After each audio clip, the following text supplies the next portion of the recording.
Good morning and welcome to the Oasis Center for Spiritual Living, where we come together as one,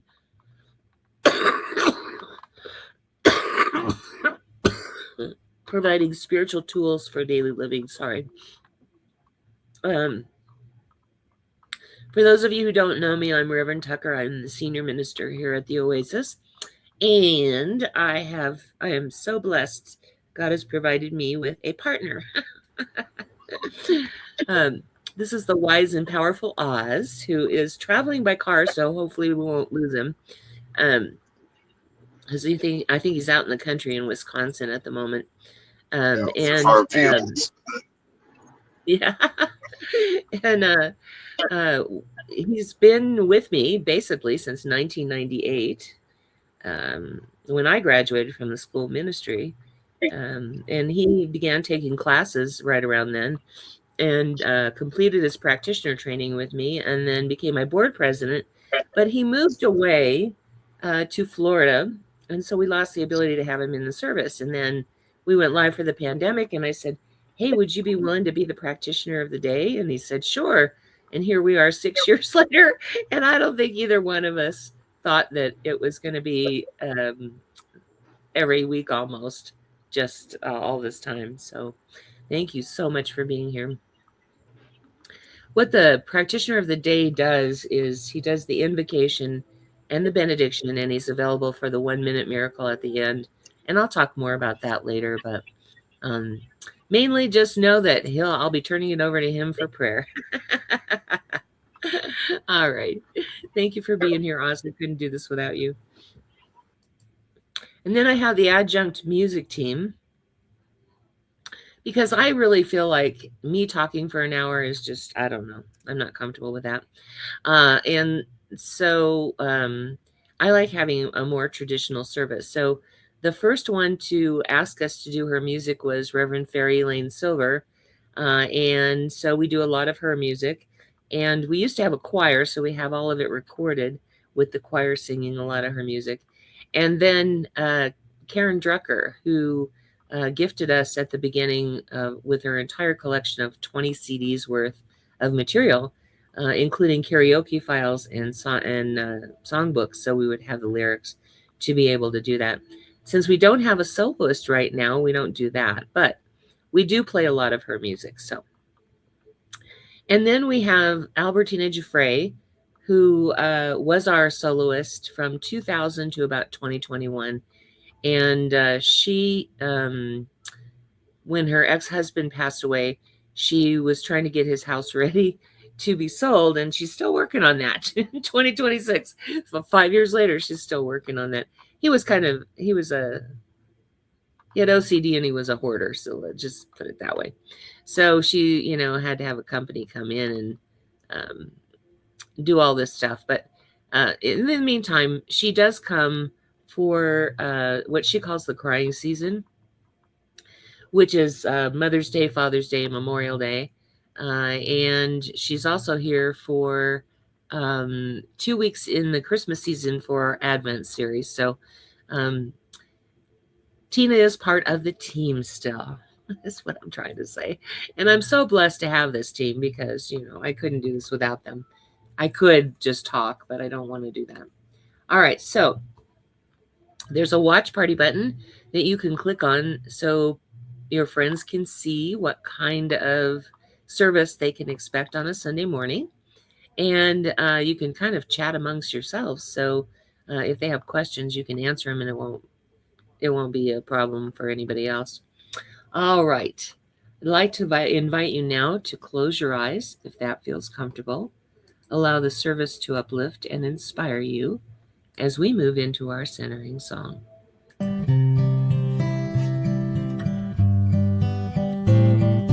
Surely the presence of God is in this place.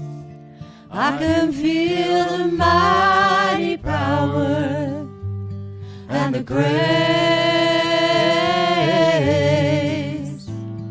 I can feel the rush of angels' wings. I see glory on each face.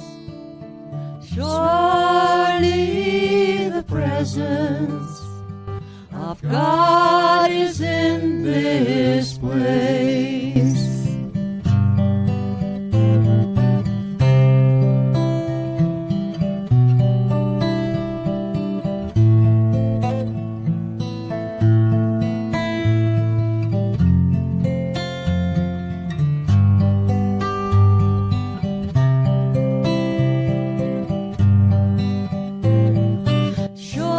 Surely the presence of God is in this place. I can feel the mighty power and the grace. I can feel the rush of angels' wings. I see glory on each face. Surely the presence of God is in this place.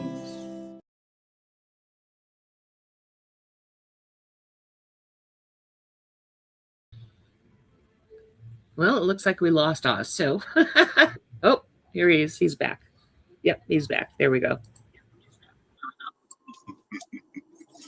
Unlike a Wi-Fi signal, God is always there. God is always infinitely present in any given moment, right here, right now. For God's power is truly universal, timeless, and ever present.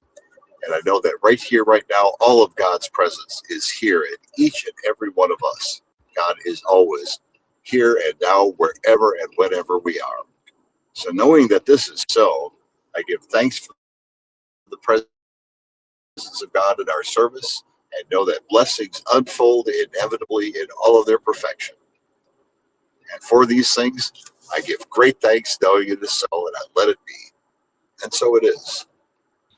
And so it is. Wow, you didn't drop off in the middle of the prayer. That's awesome. It is. Thank you. I invoke the presence. You invoked that presence. Yes, you did. Thank you. Oh, goodness. This next song is one that Reverend Ferry, oh, yeah, that's right. Cindy just reminded me. If you're here, please say hi, hello, good morning, however you like to greet us. In a facility, I can look out and see the shining faces beaming back at me. Here I get a number. I don't even get names, so I don't really know who's here unless you say hi or hello or good morning or something like that. And if you're here just visiting later, just say hi so I know that you are here. If you like something, whether that's something I say or Oz praise or perhaps the music, use that like button. And if you love something, please send us hearts because we love to get love. And if something strikes you as powerful, then by all means use the wow button. It gives me feedback so I know that I'm on track. So without further ado, here is Reverend Ferry Lane Silver. Well, this is the choir actually, with We Are All One.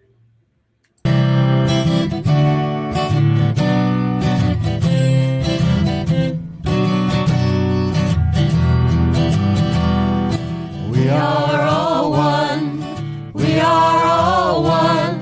We are all one in it. I hear it and know it, my being. Spirit is all I am seeing. For God is all there is.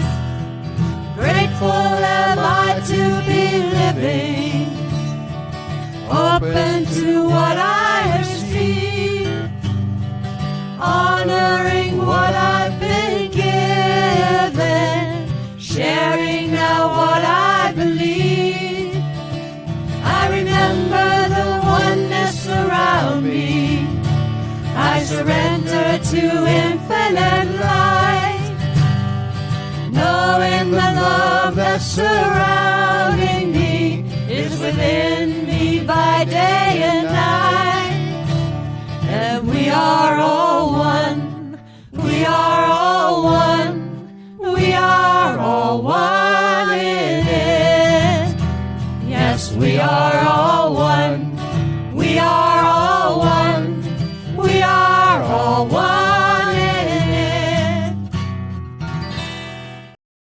Yes, we are all one in it. I love that song because it does take us right back to the knowledge that we are all one, that we are connected to all of life.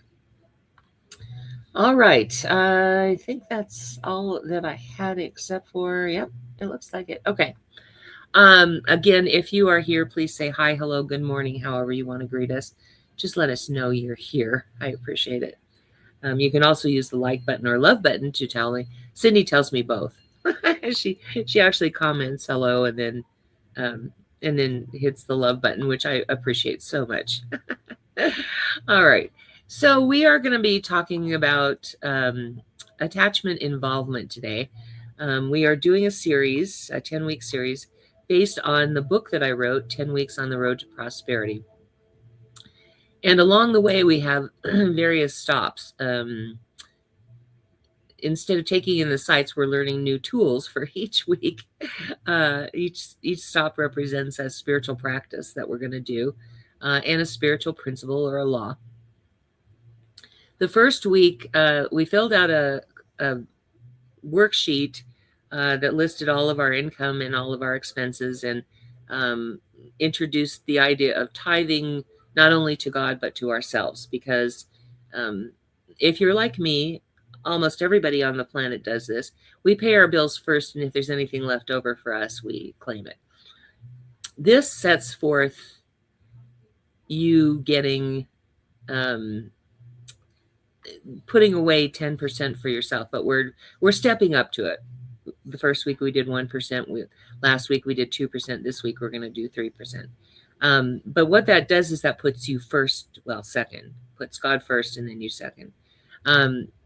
And then there's another 10%, which goes towards paying off debt or investments. And so you're using 70% of what you have towards your expenses. So if you haven't watched week 1, please go and watch week 1 now, because that does tell us, hi Mahesh, that does tell you where you're starting from. Because like when you're going on a trip, you put in the GPS where you are and then where you want to be. And so this worksheet helps us do that. So go to week 1, watch the whole thing. I'm not going to get into it because I don't want to run out of time for today's topic. But the spiritual practice for that week was gratitude. And that was gratitude in the morning, however you like. My mentor, Minister Dr. Marjorie Stamm, used to do, she would swing her feet across the bed and put her feet on the floor and say, praise God, this is the day that God has made. If you feel comfortable doing that, great. If not, pick a song like Karen Drucker has, I'm grateful for this. No, it's thank you for this day, Spirit. Whatever way is comfortable for you. And then you take gratitude breaks during the day, list 5 things at lunchtime that you're grateful for. Have a gratitude journal at night where you list 10 things that you're grateful for. It could include those 5 things again, but anyway, while you're doing this, it's the magnetic force that draws into you your good. So gratitude is something we're going to be practicing through this entire series, and hopefully it'll be a lifelong habit for you, because it does create for you in the most wonderful ways. And that's all I'm going to say about week 1. Week 2, the stop was imagination. And we're utilizing our imagination in a very unique way with this program. I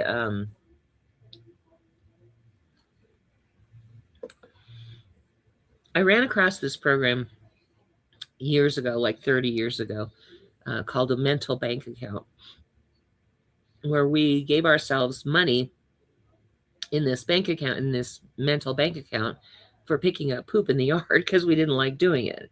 And so it was a way of us using our imagination to see how much money we were accumulating. Now, the reason I say we're doing this because of imagination is, when you go to the movies and it's a sad scene or whatever, it's not fact, or maybe it is fact, but it's not happening to you at that moment.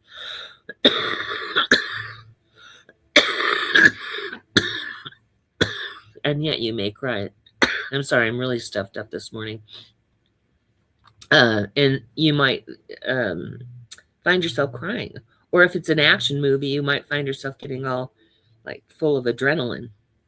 And that's because our imagination is at work. The mind doesn't know the difference between fact and fiction. And so using the imagination and using the idea that the mind does not know the difference between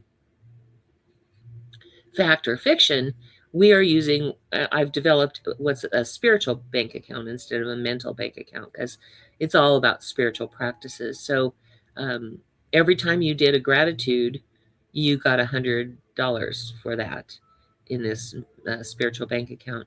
And so in the morning you got $100, and at lunch and all the breaks in between, every time you do your gratitude work, you get $100.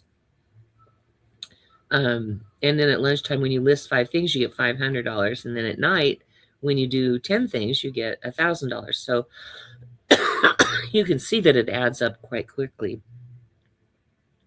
And the spiritual practice that we're doing for that week is visualization. So many entrepreneurs and successful athletes have used visualization to see themselves as a success, and they attribute their success to it. So we're going to utilize that because prosperity is one of those things, as I talked about in week 1. I have this friend whose family, a very prominent family in Colorado, who lost everything. And I went to lunch with her one day, and she was crying because she only had $300,000 in her bank account. And I was thinking here, I have like $15 in my bank account. And then I realized that it doesn't seem to matter what the dollar figure is. What matters is what we perceive prosperity to be and what we perceive poverty to be. And so the amount of zeros does not matter. And so as we're going through this program, I am defining prosperity for us in the way that instead of just surviving, we are thriving. So at the end of this program, if you are tithing and you are, and remember, we're stepping up to tithing. We're not doing 10% right away. We're doing 1%, 2%. This week will be 3% of our income, which if you really look at it, is not that much money. And you won't miss it. But each time you do that, you also get $100. You get $100 for watching this program. You get $100 for any spiritual practice you do. And so as we go through this process, you're going to love what you see in this spiritual bank account. And again, your mind doesn't know the difference between fact or fiction. And so the practice was visualization. And every time you did the visualization, you got $100. Today, we're going to talk about affirmations. And affirmations are, I'm going to start with the tool, and then we'll talk about the theory. My brother had a massive stroke, and I had a friend, Dr. Margaret Stannard, who went to medical school. She was one class away from getting her degree and decided she didn't want to be a doctor. She would rather be a speech pathologist. So she got her degree in that. And she was one of a handful of people that are that people send for all over the world to come and consult when someone has a brain injury. And I was so blessed to have her as a friend at that time. So when my brother had his stroke, she came in and she was going through the MRI with us and talking about how his stroke was on the left side, crossed over midbrain, and affected the right brain as well. And as she was talking about how you can build pathways on the right side of the brain to fill in for what's missing out of the left brain, which is communication and that kind of stuff. And her explanation just astounded me, because I was like, oh my gosh, that's why affirmations work. And she goes, exactly. Because what happens is, when you're born, your brain is kind of smooth. And uh, through repetition of activities, the deeper grooves are, grooves are formed in the brain. And the more you do the repetition, the more deep the grooves go. And it means that the synapses are firing quicker, which gives you ready access to the information. But it also forms a reality for you. And so as you're doing these affirmations, what you're actually doing is you are entraining your brain with these deeper grooves for this reality to come sooner and more big, you know? And so I said, oh my God, that's how affirmations work. And she said, right, exactly. And so she's no longer with us, unfortunately. But I still carry that image in my head of her saying that. But so that's why affirmations work. And the great affirmations that we do are the I am affirmations, because even in the Bible, like Moses was talking to the burning bush and he says, who shall I say sent me? And the burning bush says, tell the Pharaoh that the I am is who sent you. And so we realize how powerful the I am is. We use it incorrectly most of the time. We say, I'm sick and tired. Of course you are. And so the universe, God, Allah, whatever you want to call it, says, yes, you are sick and tired.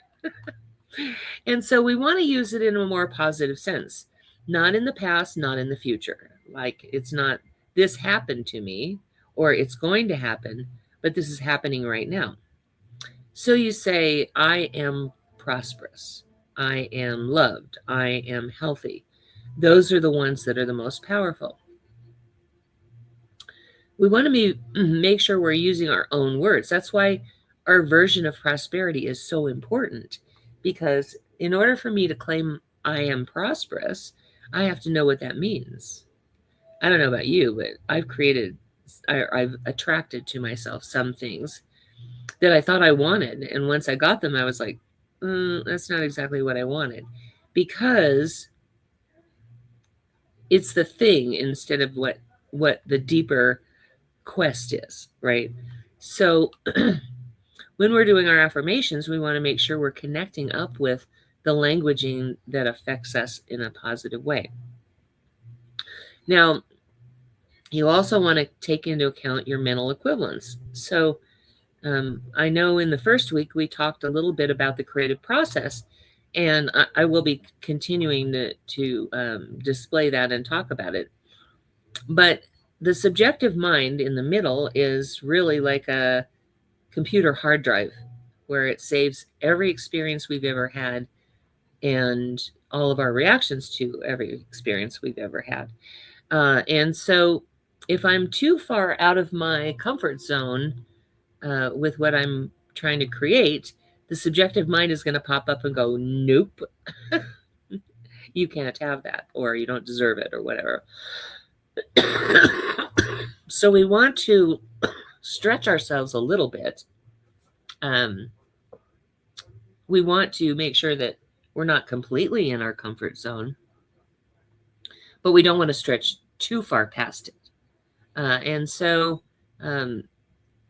for instance, at the time that I started working with this, I was used to making $2,000 a month. That was easy money for me, because my mental equivalent knew that I could do that very easily. So instead of, $10 million a month, I realized that I had to increase that enough that it was just not totally comfortable, but it wasn't out of my subjective mind's realm of possibility. So I began with $4,000 a month. Then I upped it to $5,000 a month. Now I'm very comfortable with $5,000 a month. I don't make it anymore, but as a consultant, that's what I made, and for many, many years. And so nowadays, I stretch a little bit further than that, but because $5,000 a month is comfortable for me. But it's not going to be comfortable for somebody who makes $1,000 a month, right? So we need to get out of our comfort zone just a little, not massively, but we don't want to stay completely in our comfort zone because we're not creating anything new if we're doing that, right? If we just affirm what we've already had, then we're not gaining any ground.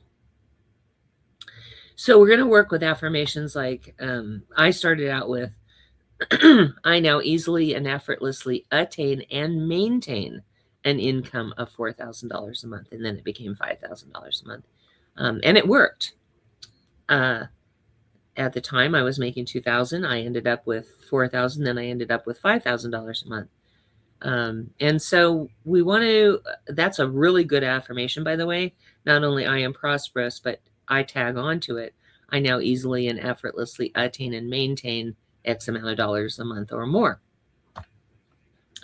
That's what's really going to kick us into the next level of that. And so what I want to talk about today, if repetition creates grooves in the brain, there's no magic number to this, but I came up with 100 affirmations a day. So here's the fun thing. If you do 100 affirmations a day and you give yourself $100 for every affirmation you do, that's $10,000 you get to put in your spiritual bank account a day. So that's going to kick you into the next level too. And so I'm going to recommend that you do 1,000 or 100 affirmations a day. Now you can do this with mala beads, where you just move one bead at each time you say it. There's 108 beads on the necklace, 54 on the bracelet. I've also used playing cards. There's 52 cards in a deck. So I just turn them over as I say the affirmation. Anything you can come up with that marks the 100 for you is going to help you do your affirmations. Excuse me. You don't have to do them all at once. You can do, 10 and then 10 and then 10 and then 10. You just have to make sure that you get to 100 a day. Again, we're creating those deeper grooves in the brain that allow the synapses to fire faster, which gives us more ready access to the information, and in this case, creates the reality. Yeah. Okay. So let's talk about attachment involvement, because that becomes key to our entire process. Let me grab that real quick. You're going to see a chart now that was actually developed by, I can never remember her name. It'll come to me.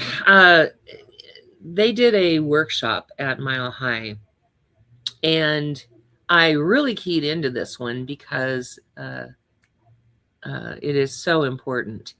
You'll notice there's 4 quadrants here, and you'll notice across the middle is involvement, and down the vertically is attachment.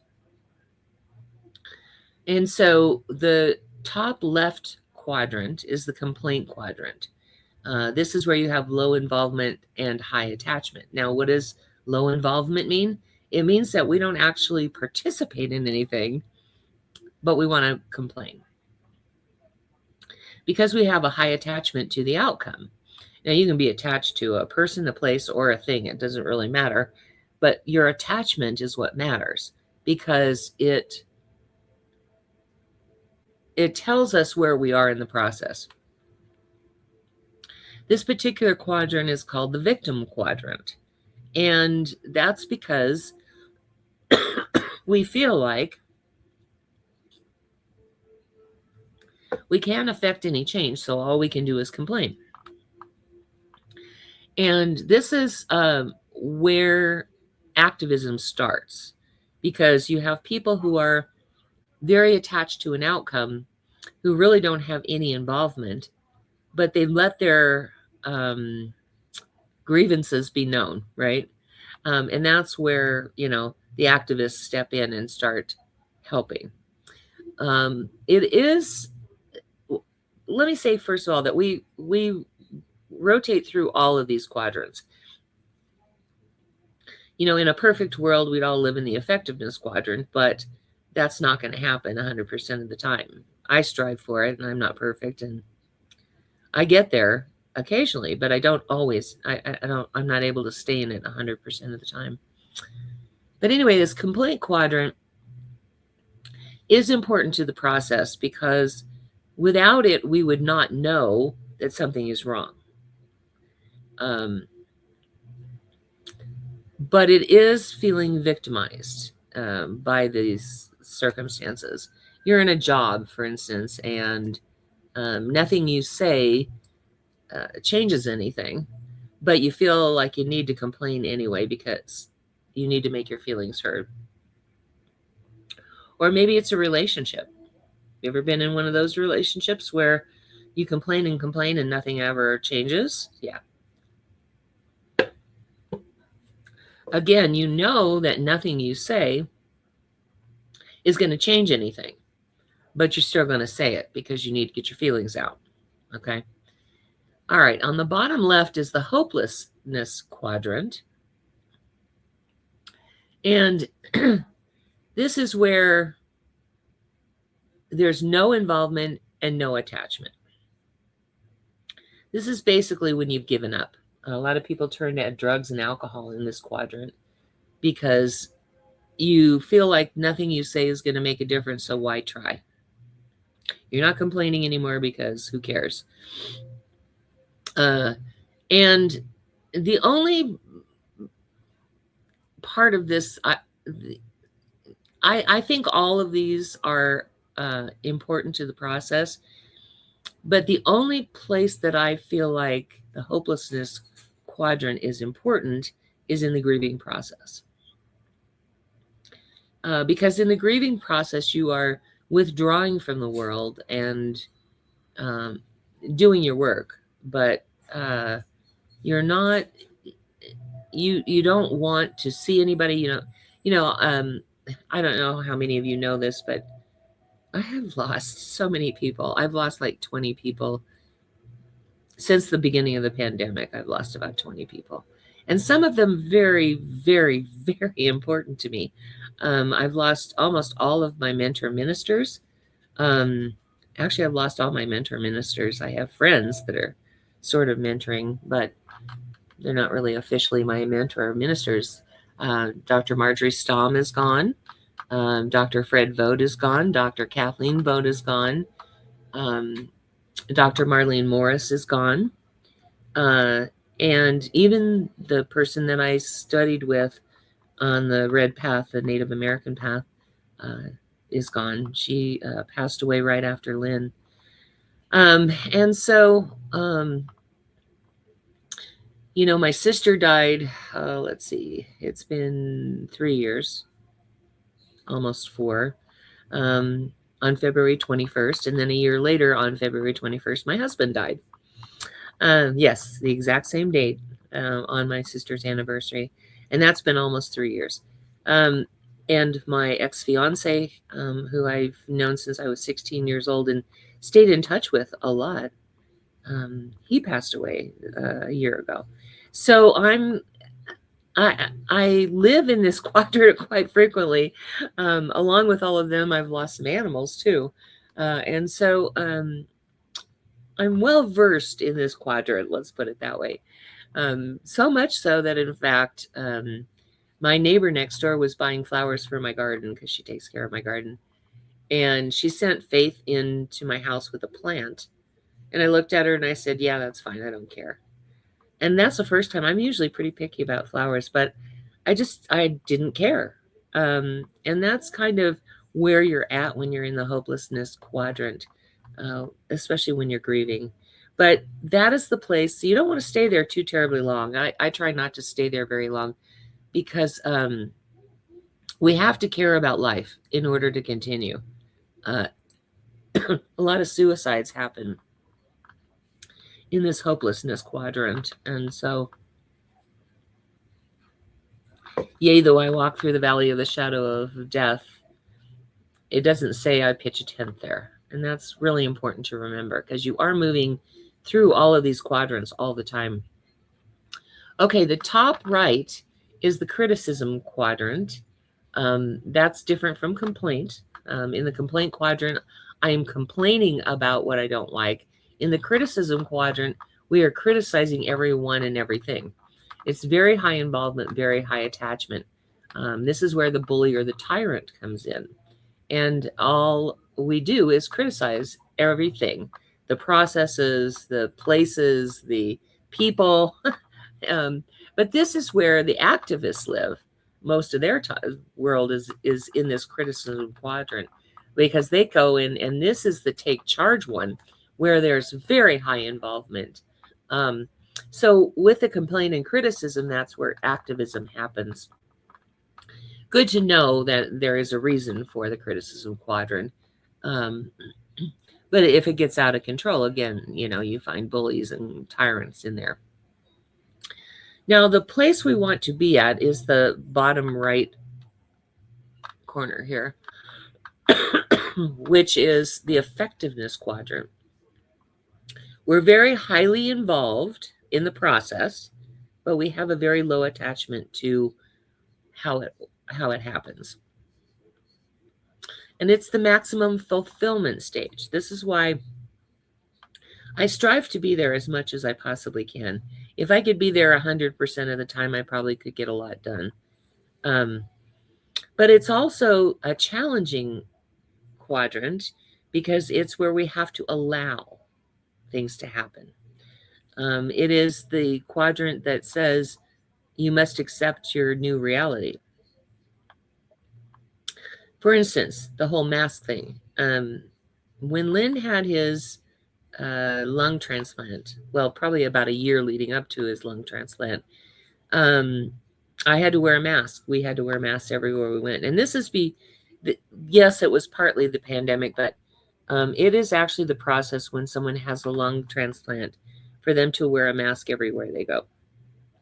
It's been that way for 20 years, 30 years, whatever it is. It wasn't new because of the pandemic. And then, so while he's waiting to get put on the list, we had to wear masks. And then after his lung transplant for 4 years before he passed away, we wore masks everywhere we went. And people would say to me, "Oh my God, I can't believe you did that." But you have to adjust to a reality. If you fight it, it just, Ram Dass talks about the difference between pain and suffering. Pain is inevitable, but suffering is definitely optional. If I fight it, if I resist it, then I suffer, right? And so we adapt instead. And this is the quadrant where that adaptation happens, because I adapt to my new circumstances. I accept my reality as it is, and I still stay involved in my life, right? I still plan and put my intention out there, and I still do my spiritual practice and all of that, but I'm not attached to the specific outcome.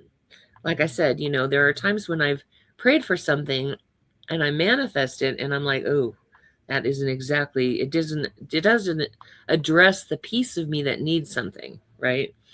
And so this is the quadrant where we set forth our intention, but we accept that it may not happen or look exactly like we think it should.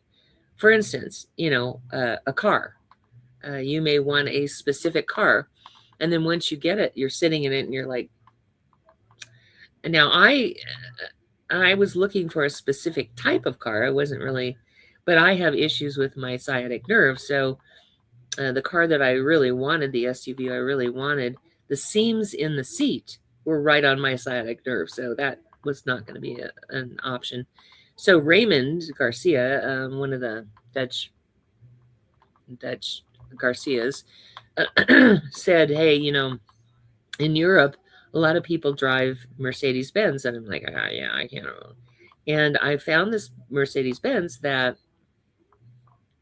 fit the bill. And it was the same price as the one I was looking at that caused sciatica.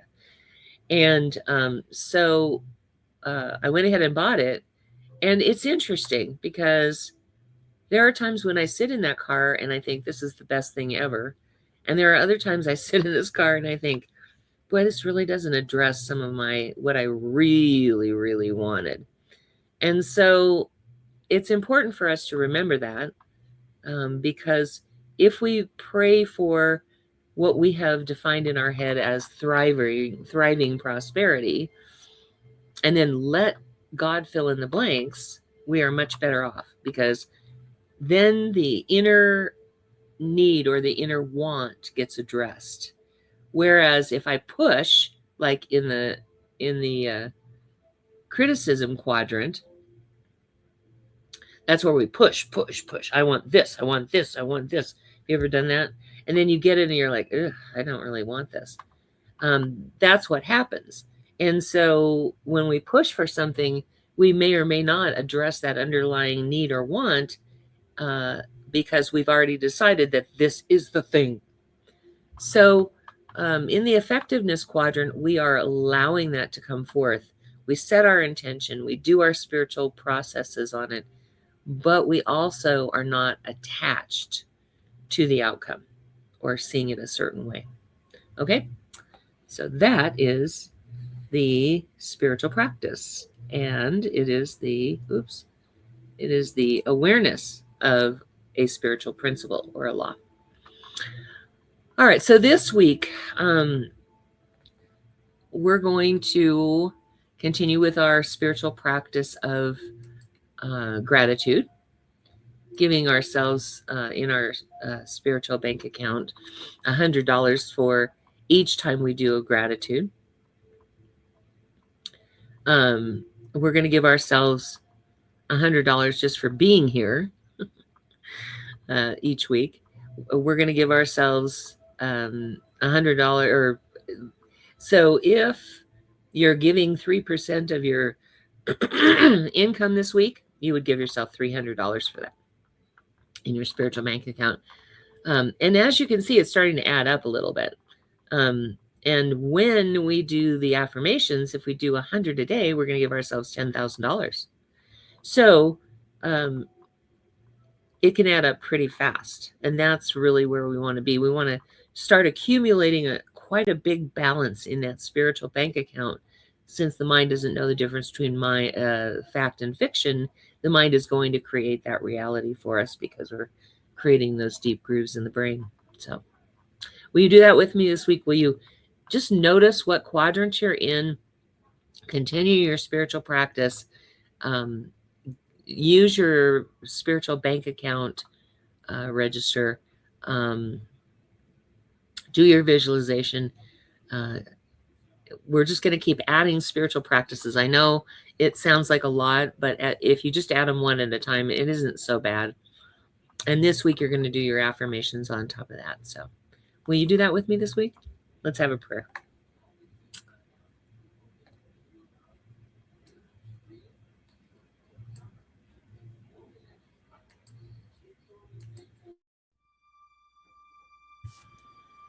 So right now, the infinite power, the infinite presence, the infinite life of God, to that place within me that knows beyond human understanding just how powerful, how beautiful, how loving God is.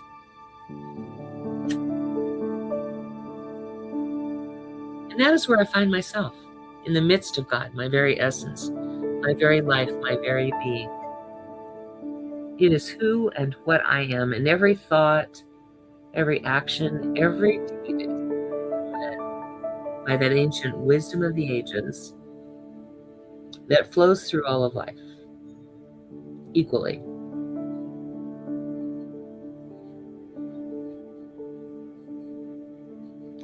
I know the same truth to be so for the wonderful team that God has provided our community. For Oz, and for Karen, and for Elaine, and for Tina. For we are all one. And that same infinite wisdom of the ages that flows through all of life flows through us to guide and lead us in every thought, every action, every deed. I know the same truth to be so for every person who is watching this, whether that's in real time or later. That same ancient wisdom of the ages flows through all of us.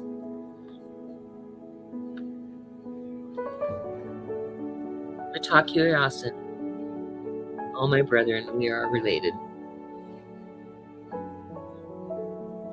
So I bless this coming week with an awareness of the process, not only of creation, but the process of this whole attachment involvement. As we do so, as we do our spiritual practices, as we begin to develop our spiritual bank account more and more, as we do all of this work, we begin to have these miraculous moments where God's power and influence and our ability to co-create with that show up. And we live in appreciation of that fact. So I bless this week with common occurrences of that. Just as I do for every ministry prayer this week. Because I know whatever challenge you're experiencing, God is the answer. And I right now pull back the veil and reveal that spiritual principle that lives within that is much more powerful than that situation. So I call it forth in their name, and I call it good and very good. For God's presence is always good, always amazing. For the awareness of this, for the conviction that it is now done, I am so grateful. My heart fills with such gratitude to know this is so and to be of service in this way. And with that, I just let it be. And so it is. Amen.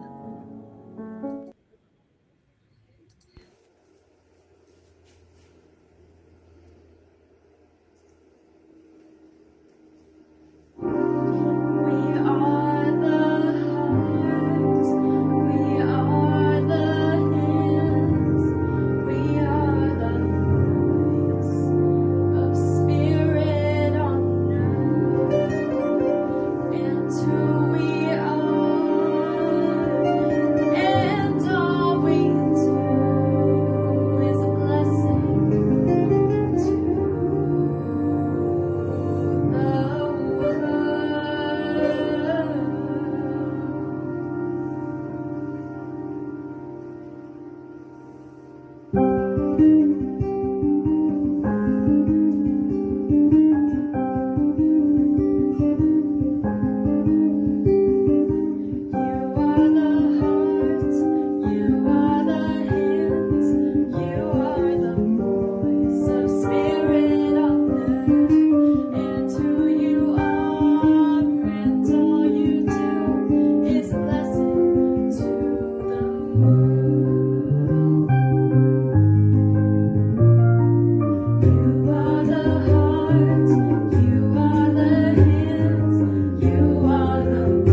All right, now is our opportunity to receive your gifts, tithes, and offerings, and your opportunity to share with gratitude that which you may have experienced in the physical realm already, or perhaps what you have created in the mind of God and may not yet have experienced in the physical realm.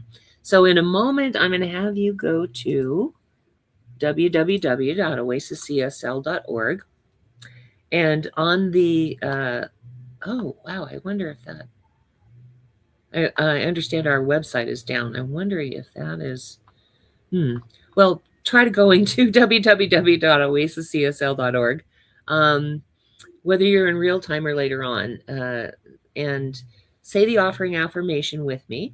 And underneath there is a contribute now button. And so I want to talk just briefly about what you're contributing to so that you understand. Number one, you're participating in this prosperity program. But number two, we have a vision of a healed world, and our mission is to heal the world one person at a time.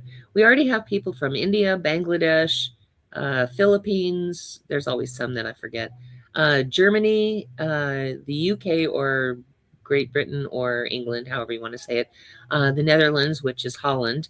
We already have that audience, but we need to develop it more, as well as the American audience that we have. So, when you're contributing, what you're doing is you're contributing to our mission to get to our vision. So please go with me now, whether that's real time or later on, to www.oasiscsl.org and say this offering affirmation with me. This perfect gift is spirit and form, circulating and blessing all it touches. Freely I give and joyously I receive. And so it is.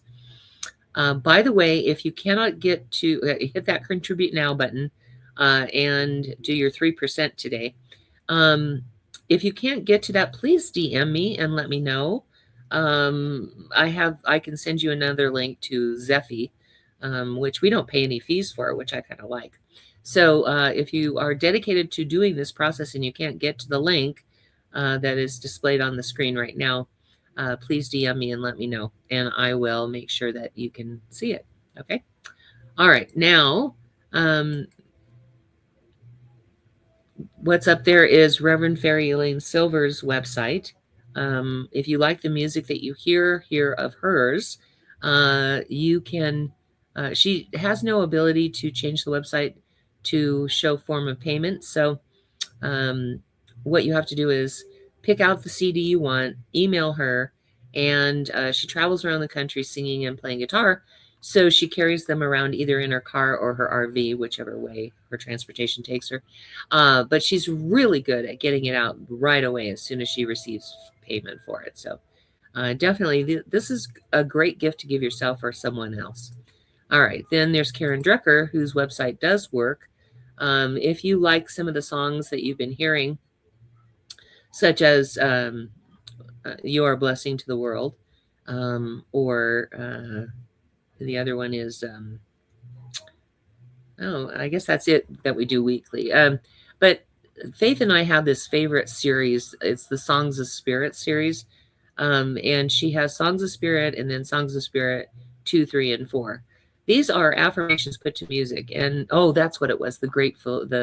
I'm so thankful for this day spirit is on one of those. So definitely check all of this out. She has one that is almost all abundance stuff. And like I said, it's putting affirmations to music. So it's a great way to not only be grateful for the day, but also to do some affirmations in addition to the spoken ones that you do. All right. Again, this is a great gift for you or anyone else. Her website does work. You can buy it by the CD, by the song, by the karaoke file, by the songbook, so you have the lyrics in case you want to do a karaoke thing with it. So definitely check these ladies out. All right, let me get to here. And the last one is, of course, Brooks and Bailey. These are two ladies, and in all disclosure, they are my nieces, but they do some excellent jewelry.